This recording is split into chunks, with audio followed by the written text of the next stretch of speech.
है find the magnitude of two vectors A and be having the same magnitude. हमें क्या करना है, दो वेक्टर्स का मैग्नीट्यूड निकालना है जो कि क्या दे रखा है, सेम दे रखा है, and such that the angle between them is 60 degree.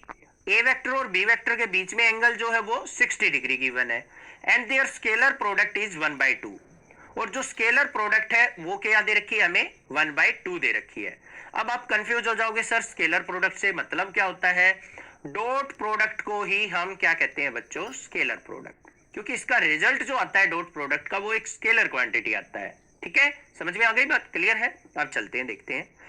पहली बात क्या दे रखी है, मैग्नीट्यूड ऑफ बी और मैग्नीट्यूड ऑफ ए, इन दोनों का मैग्नीट्यूड क्या है, इक्वल है, और वो मान लेते हैं हम किसके इक्वल है, मान लिया ए के इक्वल। ठीक है, क्लियर हो गया। दूसरा, इनके बीच में एंगल दे रखा है, एंगल जो है थीटा वो कितना है, 60 डिग्री। स्केलर प्रोडक्ट दे रखी है, इसका मतलब ए डॉट बी हमें दे रखा है 1/2। तो हम मैग्नीट्यूड कैसे फाइंड आउट करेंगे, बिल्कुल सिंपल तरीका है। क्या होता है, डॉट प्रोडक्ट का फॉर्मूला लगा लो, A dot B is equal to magnitude of A magnitude of B cos theta. और cos theta is equal to किसके होगा हमारा, A dot B divided by magnitude of A into magnitude of B.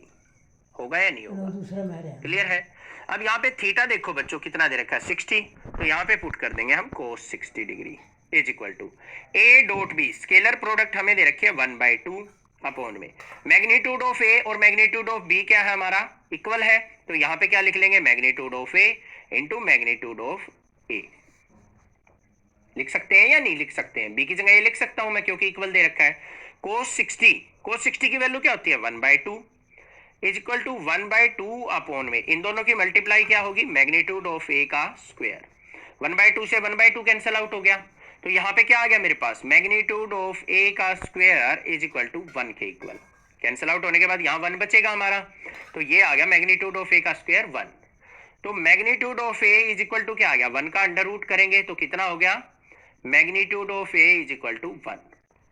और similar क्या होगा हमारा, magnitude of B, क्योंकि दोनों इक्वल बोल रखे हैं, बस यही हो गया हमारा आंसर। तो मैग्नीट्यूड ऑफ ए और मैग्नीट्यूड ऑफ बी क्या हो गया, 1। समझ में आ गया क्वेश्चन, क्लियर है, कोई भी दिक्कत नहीं होगी। कोई भी प्रॉब्लम लगे स्क्रीनशॉट शेयर कर सकते हैं, मैं आपकी हेल्प जरूर कर दूंगा।